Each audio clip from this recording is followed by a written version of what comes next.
Et salut à tous les Lyonnais, c'est GX Logan. Aujourd'hui on se retrouve pour parler du match entre Lyon et le LOSC. Ce match qui a été remporté par Lyon 2-1, avec un but de Bafodé Diakité, puis de Alexandre Lacazette, ainsi que Ryan Cherki. Et donc on va décortiquer tous les buts qui ont été marqués pendant le match. Donc le premier but qui a été inscrit par le LOSC est un coup de pied arrêté, plus précisément un corner, qui a été frappé par Haraldsson. Le corner qui va directement sur la tête de Benjamin André. Benjamin André qui la remet sur la tête de Omar Diakité. Et Diakité n'a plus qu'à pousser la balle au fond des filets. 1-0 pour le LOSC. L'OL a réagi avec un penalty de Alexandre Lacazette à la 37e minute. Il frappe dans le petit filet droit et prend à contre-pied Benoît Chevalier. L'OL qui égalise 1-1 dans cette rencontre.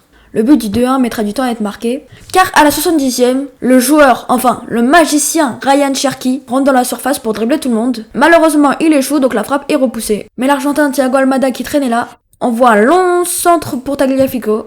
Tagliafico qui a du mal à la remettre, mais qui parvient quand même à la mettre à Tolisso. Tolisso qui la remet à Ryan. Cherki qui contrôle et qui frappe un peu hasardeusement, on va pas se mentir. D'ailleurs, Chevalier est à 2 doigts de l'arrêter, mais le but rentre quand même. 2-1 pour Lyon et le score en restera là. D'ailleurs, le buteur Cherki de base était censé être sur le banc, mais il est entré à cause de la blessure de Ernest Nuama à la 6e minute. Georges Maciel a répondu par rapport à la blessure et a dit: pour l'instant, on ne sait pas trop. Après la sortie, c'était un peu dur à voir. On ne peut pas se précipiter. Il va passer des examens pour être sûr. Et pour l'instant, on ne sait pas trop. On espère que c'est pas grand chose, mais on s'attend à tout. En effet, lui et le staff craignent une rupture des ligaments croisés pour Ernest Nuama. Et pour ceux qui ne le savent pas, c'est une des pires blessures pour un footballeur. Donc si Ernest Nuama est vraiment touché d'une rupture des ligaments croisés, c'est la fin de la saison pour lui. Donc vraiment, grosse force à toi, Ernest. J'espère que tu te rétabliras vite. Mais c'est bête parce qu'il commençait à devenir fort avec Lyon. Il a mis un doublé contre le FCSB.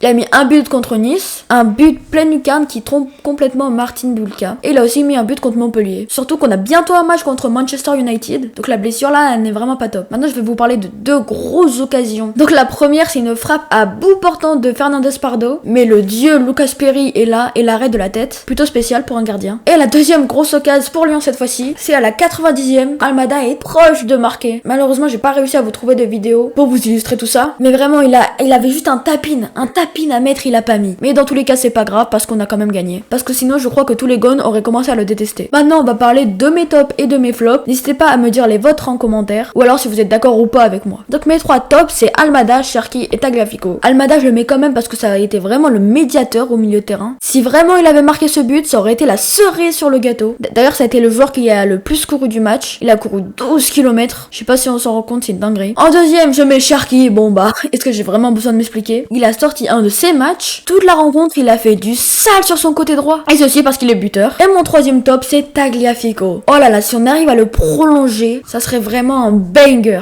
Ce gars-là, il se déniait sur le terrain comme si c'était un match de Ligue des Champions. Il a tout donné. Alors qu'il a tapé des sprints pendant toute la rencontre, à la fin, carrément, j'avais mal aux jambes pour lui. Mais non, lui, il continue à courir. Bref, vraiment, si on arrive à le prolonger, ce serait incroyable. Mon flop, c'est Taner Tessman. Bon, à vrai dire, j'ai pas vraiment de flop. Mais bon, vu qu'il faut en mettre un, je veux mettre Taner Tessman. Parce que pour moi, c'est un peu de sa faute si on se prend le premier but. Parce qu'il a complètement lâché le marquage sur Omar Diakité. Il a été attiré par le ballon, carrément. Et mes deux mentions honorables, c'est Paul Akoukou, parce qu'il a fait une entrée incroyable. À toute fin, il fait un sauvetage monstrueux. Et ma deuxième mention honorable, c'est Perry. En fait, le problème avec Perry, c'est que je peux pas le mettre dans les tops parce que le truc, c'est qu'il est tout le temps top player. Et vu qu'il faut laisser un peu de la place aux autres, bah je suis obligée de le laisser dans mention honorable. Mais sans lui, on aurait facilement perdu 2-2 ou 3-2. Grâce à la victoire de Lyon, on est provisoirement en Ligue des Champions.